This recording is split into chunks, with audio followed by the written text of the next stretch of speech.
Familias multigénicas con genes agrupados. Entonces, a diferencia de las anteriores, los miembros de cada familia son genes con mayor diversidad de secuencias que pueden incluir en este grupo 3 tipos de familia. Entonces, la primera es la que cuenta con una homología solo en parte de la secuencia del DNA.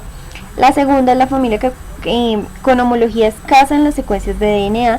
Y ya por último están las superfamilias con una débil homología en la secuencia de DNA, pero pues a pesar de esto mantienen una similitud estructural. Entonces en este caso se puede presentar las familias de los genes humanos de la alfa y beta globina, como se observa en la imagen. Entonces se proviene de un gen ancestral que se divide en dos, en el gen de la globina y en el gen de la globina para hemoglobina. Entonces este le brinda la información a lo que sería el gen de la alfa globina y el gen de la beta globina. Como se observa en la imagen, se sigue conservando parte de lo que es el gen de la globina ancestral, pero pues se van añadiendo más partes de genes. Estas familias multigénicas actuales, como se observa al final de la imagen, pues ya poseen una diversidad de genes mucho más significativa, pero sigue conservándose la procedencia del gen ancestral. Entonces, como consecuencia de los procesos evolutivos que dan lugar a estas familias multigénicas, dichos miembros de estas familias se presentan con características un poco diferentes. Entonces, la primera es la copia de genes. Entonces, se presentan variantes con pequeñas diferencias de secuencia, codifican productos génicos que son funcionales, pero pues que poseen unas características que son un poco distintas. Los pseudogenes, entonces, son copias inactivas de un gen que no se expresan y que aún así, si fueran expresadas, pues no tendrían una funcionalidad. Los genes truncados, como se observa en la imagen, entonces se trata de copias incompletas del gen. Se observa el gen original, acá está el gen truncado, en donde se ha perdido en alguno de los extremos copias de 5 o de 3'.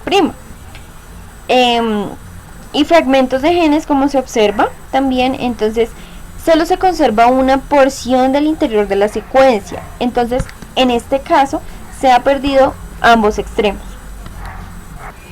Solo las copias idénticas y las variantes conducen a productos génicos funcionales, mientras que los pseudogenes, los genes truncados y los fragmentos de genes aparecen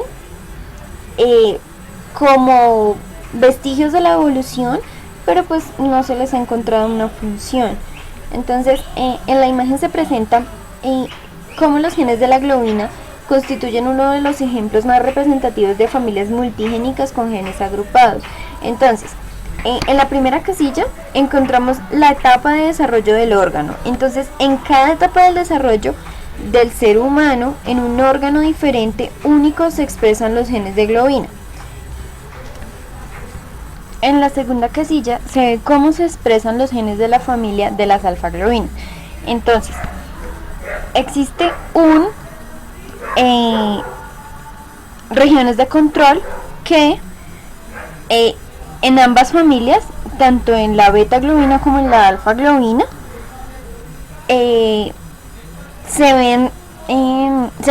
activan la expresión de, en el caso de la alfa-globina, activan la expresión de las alfa, y en el caso de la beta-globina, entonces activan la expresión de lo que sería las beta y las teta. Entonces, ya por último, dentro del DNA repetitivo codificante disperso, entonces encontramos las familias multigénicas con genes dispersos. Mientras que en las familias anteriores las repeticiones son agrupadas, en esta se localizan de una forma más dispersa a lo largo de todo el genoma. A menudo se puede ver que ni siquiera se repiten en el mismo cromosoma, sino en cromosomas diferentes. Entonces está el caso de una familia, que es la familia de la aldolasa, que comprende 3 genes funcionales, 3 autogenes que se encuentran partidos en 5 cromosomas diferentes. Como les había mencionado anteriormente, entonces dentro del DNA repetitivo también se presenta una región que es no codificante. Entonces esta fracción del genoma comprende entre un 20 y un 40% del DNA genómico total. Entonces se subdivide en 2 categorías principalmente: el que es altamente repetitivo y el que es moderadamente. Entonces esta distribución, como se ve en la imagen, entonces este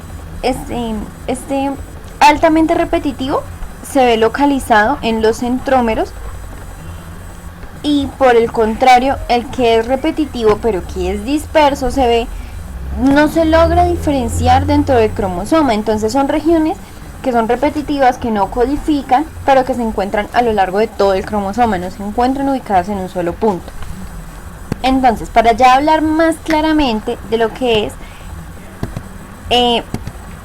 este DNA repetitivo no codificante, se subdivide, como les había mencionado antes, en el que está agrupado y en el que está disperso. El que está agrupado se ve en repeticiones en forma Tinden o un DNA satélite, mientras que el que está disperso se subdivide en 2, que son los bloques dispersos. Este se vuelve a subdividir en 2, que son los mini satélites y los macrosatélites. Por otro lado están las repeticiones dispersas, que se ven como sign o como line.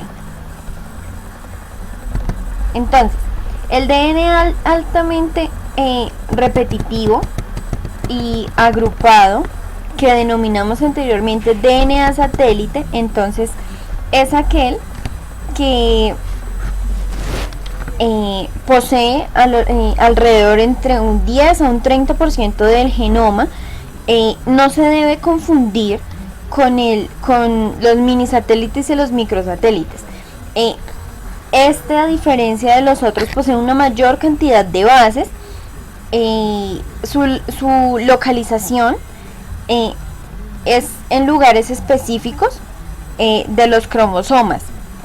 Este DNA satélite se ubica específicamente en las heterocromátidas. Entonces, en el ejemplo que se muestra acá, hay 2 partes. Entonces se encuentra DNA satélite beta en el centrómero o DNA satélite beta en el telómero. ¿Qué ocurre? Este DNA satélite beta, en cualquier lugar en que esté, no va a codificar.